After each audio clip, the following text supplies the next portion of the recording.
Hello, I'm your host Visitola Bach, here with another amazing narration video, The Three Musketeers by Alexander Dumas, narrated by me, your host Visitola Bach. It was one spring day in the quiet village of Gascony, France. D'Artagnan had grown up in this village. He was a young man of 18, and it was time to leave home and make his way in the world. His father talked to him as he prepared to go. I have nothing to give you, my son, except 15 gold coins. This letter to Captain Treville and my prize horse, said the D'Artagnan's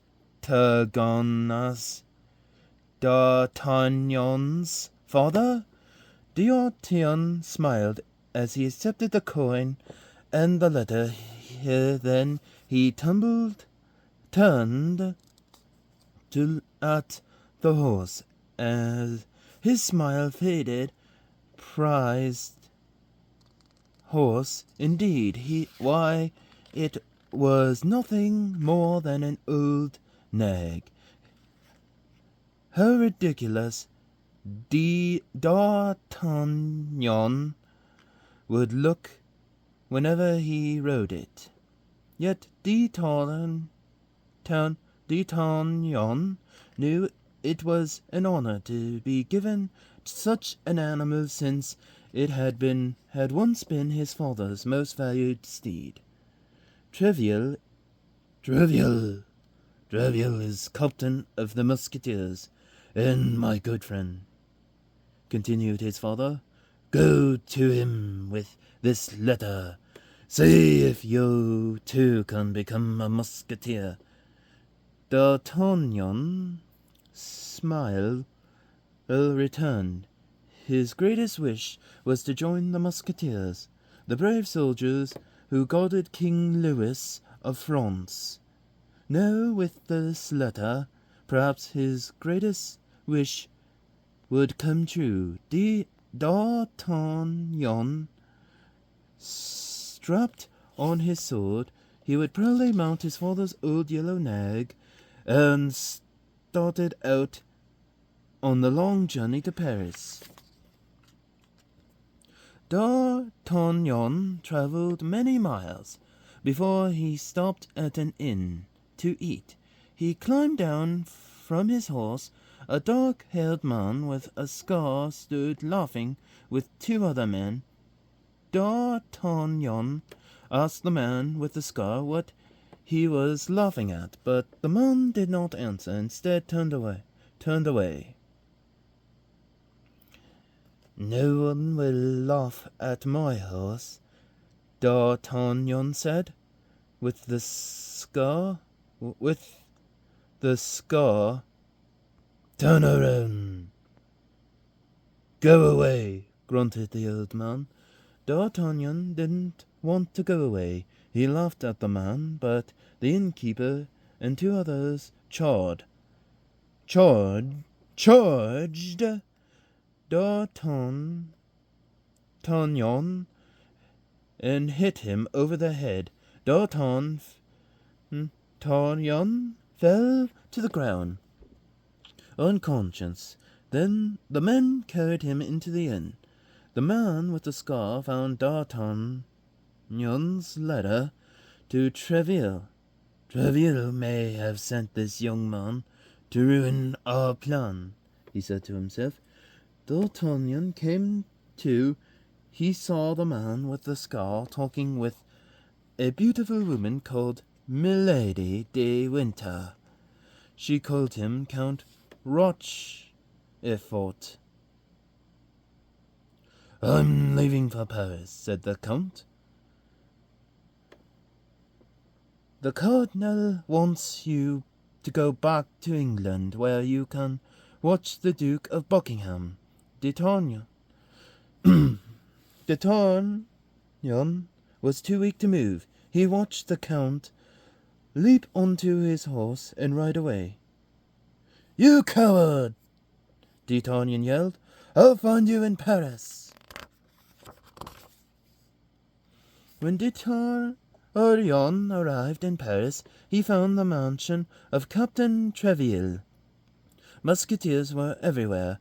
A servant led D'Artagnan to Treville's office. Treville yelled out the door for someone. Soon 2 men entered.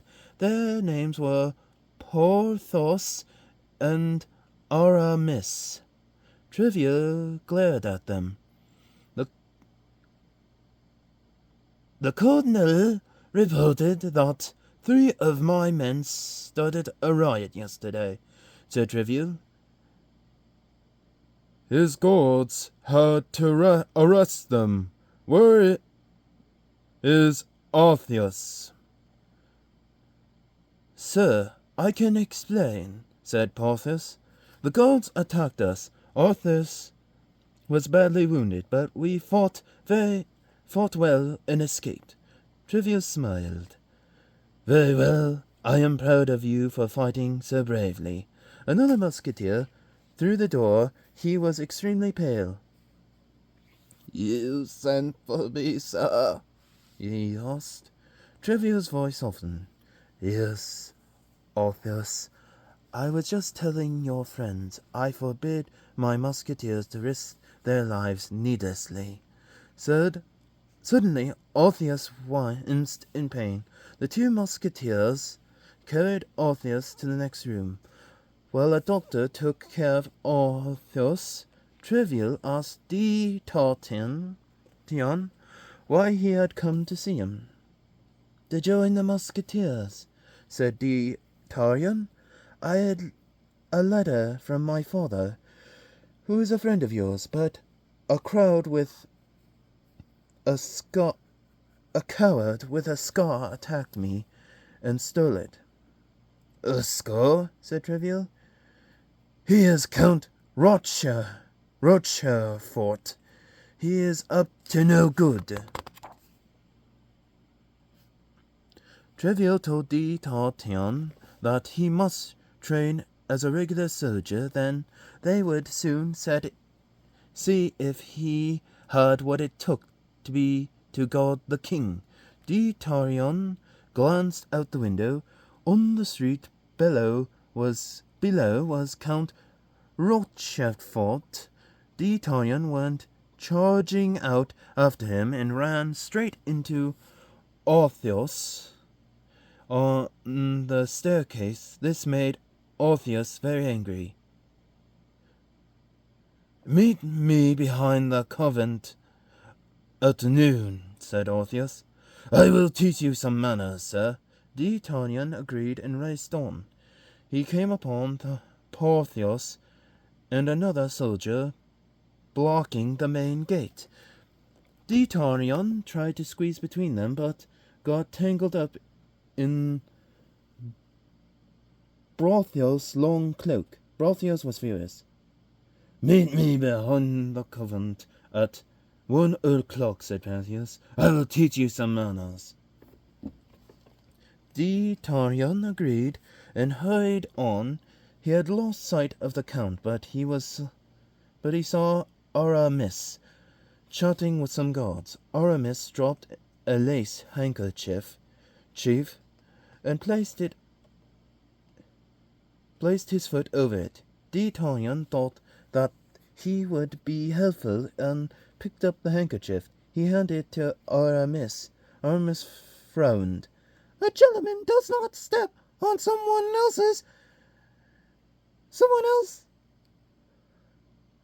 unless he is trying to hide it, he said angrily. Meet me behind the convent at 2 o'clock. It was nearly noon.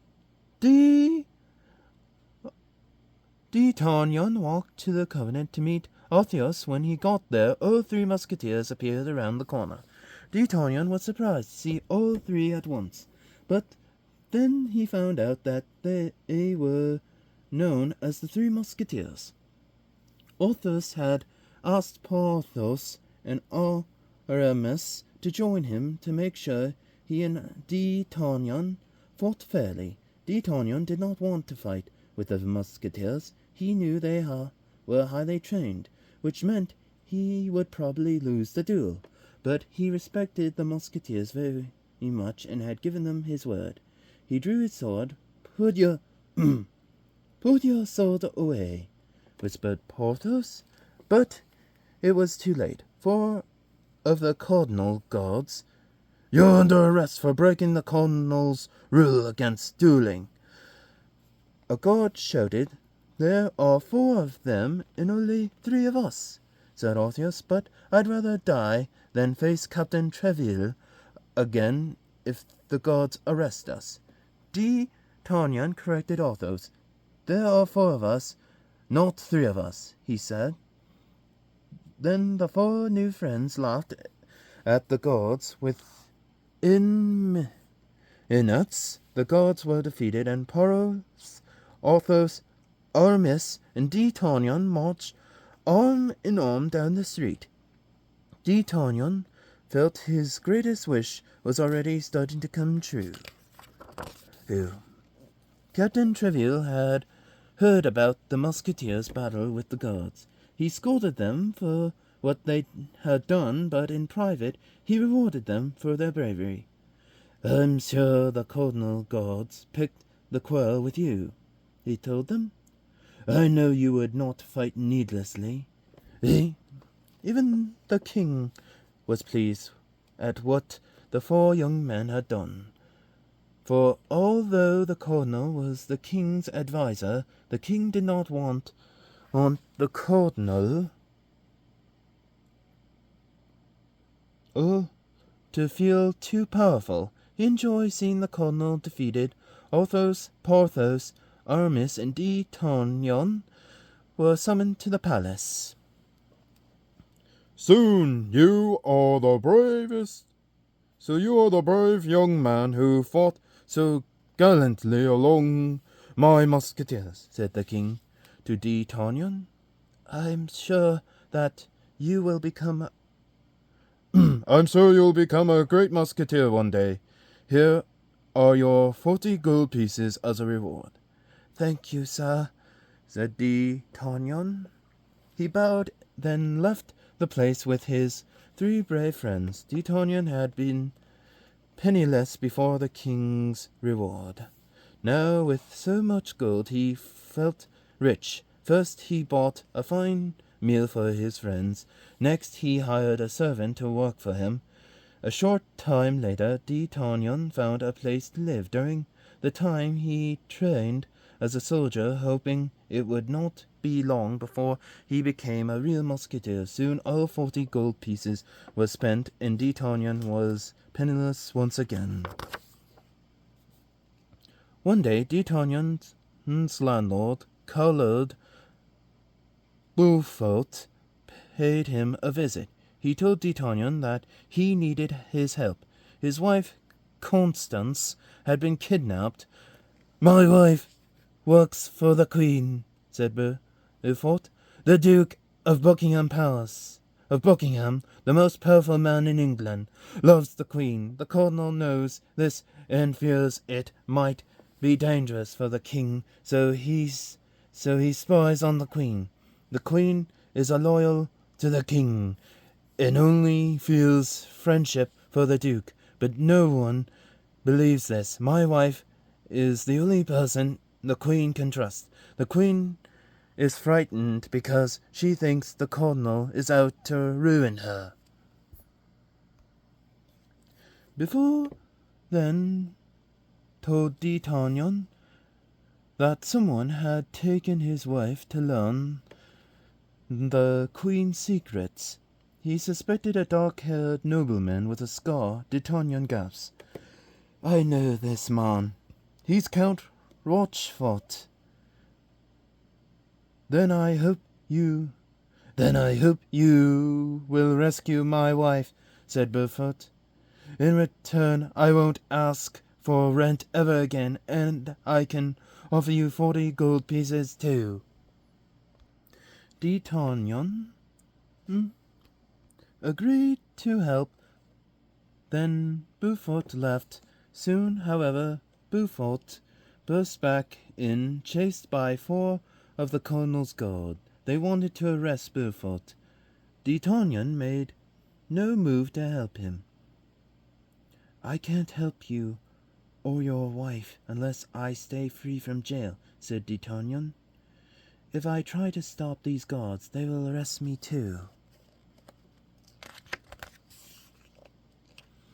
Beaufort's apartment was just below D'Artagnan's room. D'Artagnan pulled up a piece of floorboard so he could see and hear everything that went on below. One night D'Artagnan heard noises coming from the apartment.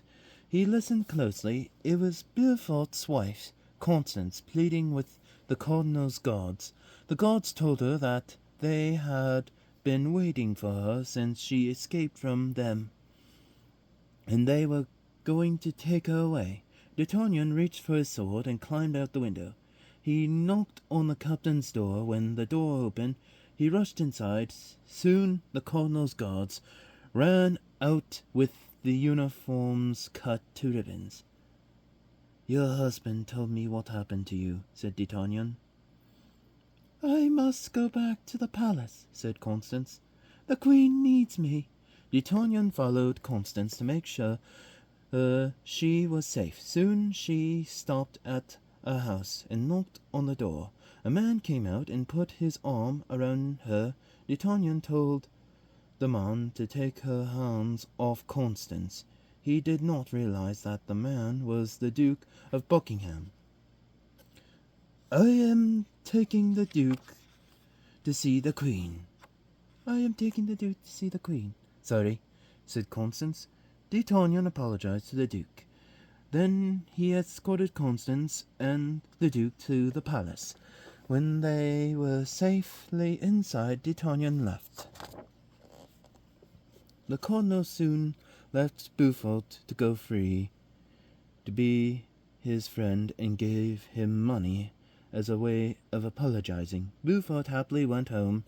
Later, the cardinal spoke to Count Rochefort. Rochefort told him the queen and the duke had been seen each other recently. In fact, the queen gave the duke a sash with 12 diamond studs on it.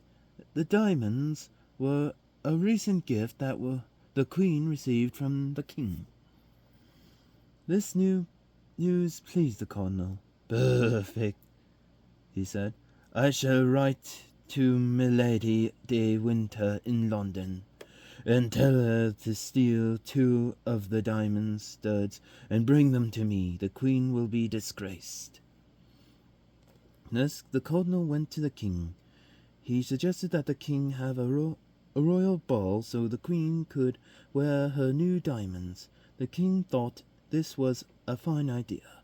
The cardinal told the king that the ball should be held in 10 days, because he knew that would give Milady enough time to steal the diamonds.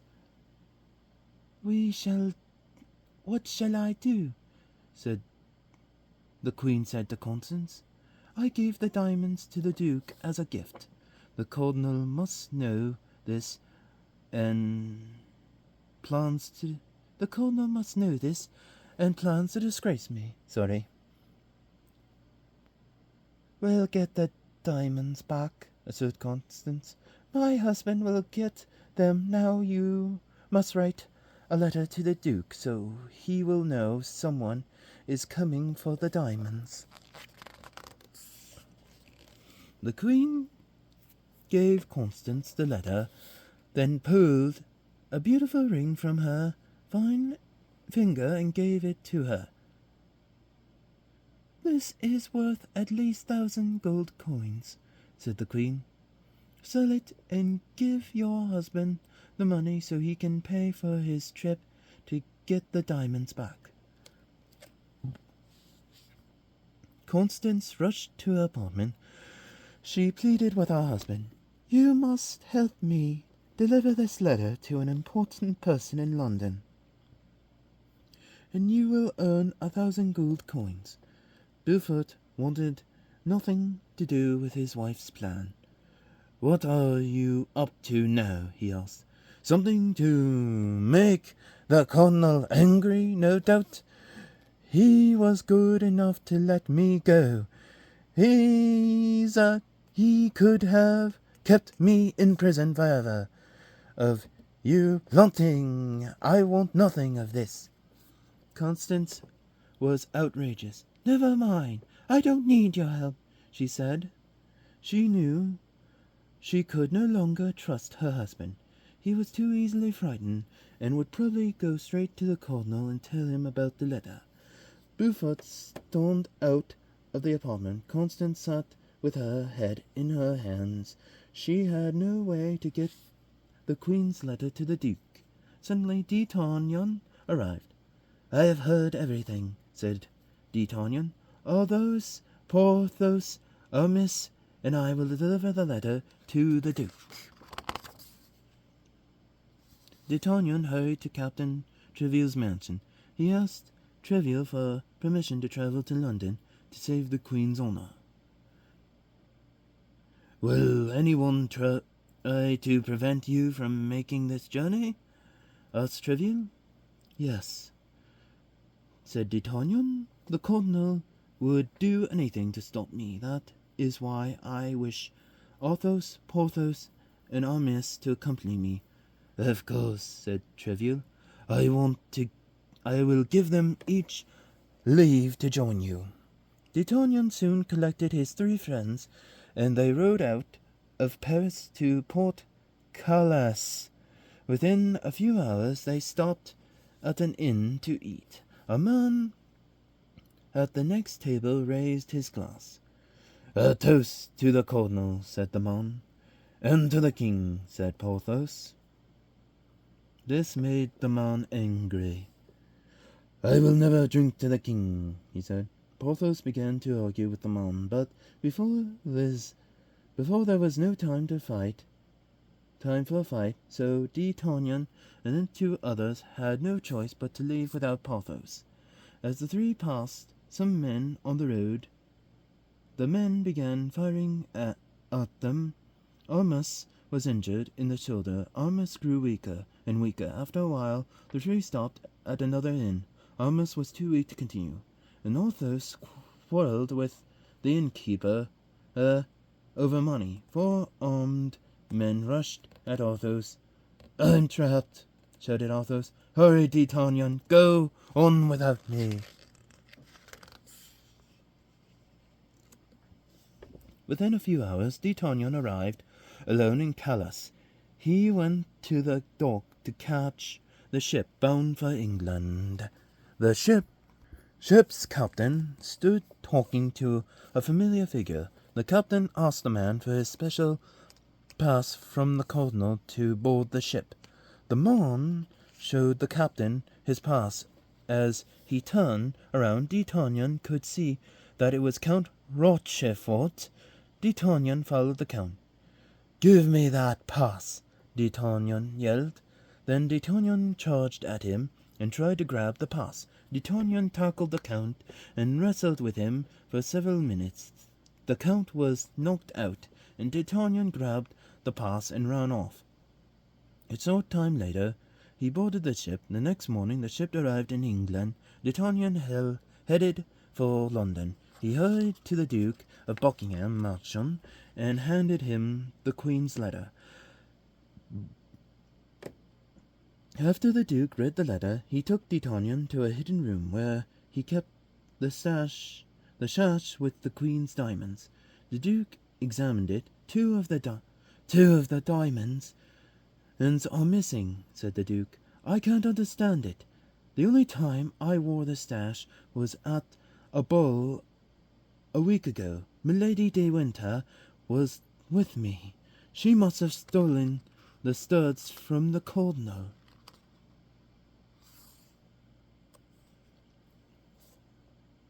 The Duke asked D'Artagnan when the royal ball would be held. D'Artagnan told him they had 5 days until the ball. Then we have time," said the Duke. He sent for his jeweler. I need 2 diamonds, just like these, by tomorrow. He told the jeweler that the jeweler bowed in excited.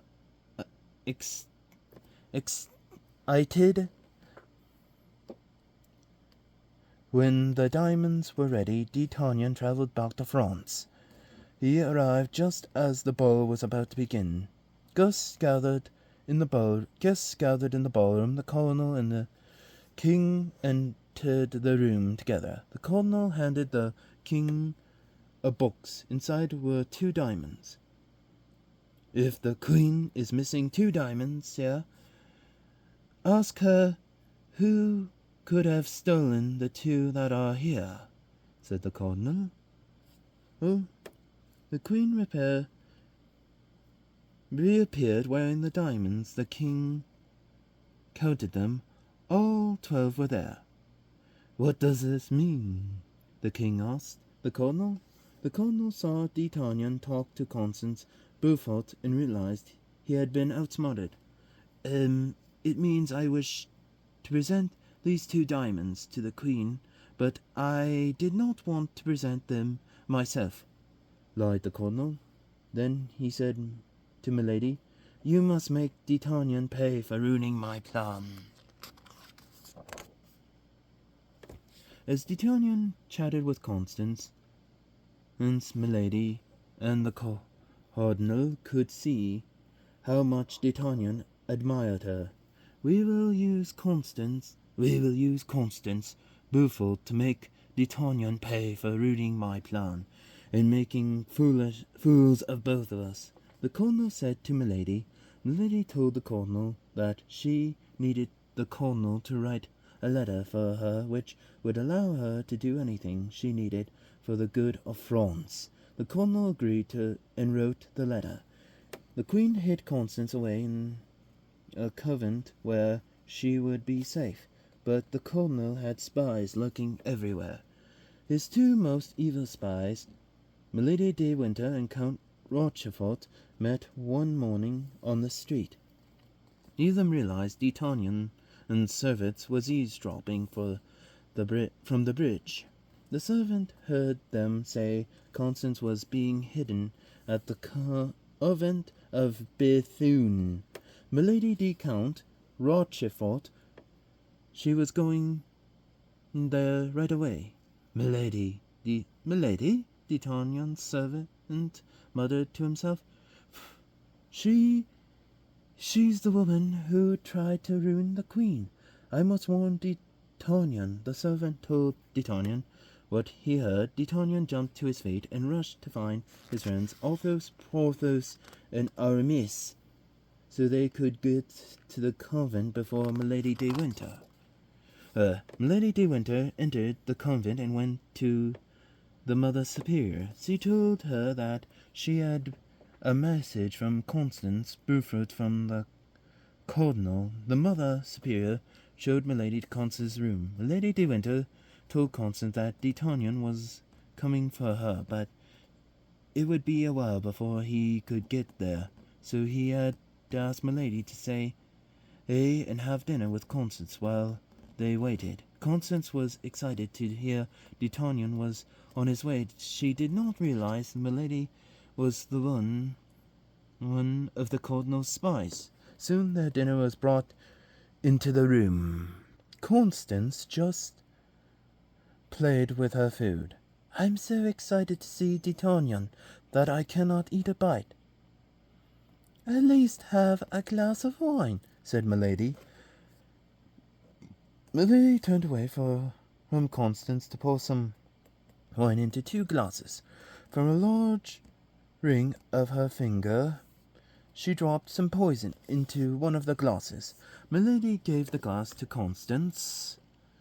As Constance raised the glass to her lips, a great commotion started in the hallway. Then D'Artagnan and the 3 Musketeers rushed in. "Stop!" cried D'Artagnan. Constance dropped the glass to the floor. D'Artagnan reached for the letter he saw stuffed in Milady's pocket. She jerked away from him, tearing the shoulder of her dress. On her shoulder was a tattoo of a small lily. The lily was the brand of a criminal. She's branded as a thief and a murderer, said D'Artagnan. The four friends brought Milady back to Paris. They went to the cardinal. D'Artagnan told the cardinal that he had the cardinal's permission to punish Milady for her crimes. The cardinal laughed. Permission? How can that be? D'Artagnan read the letter he had taken from Milady.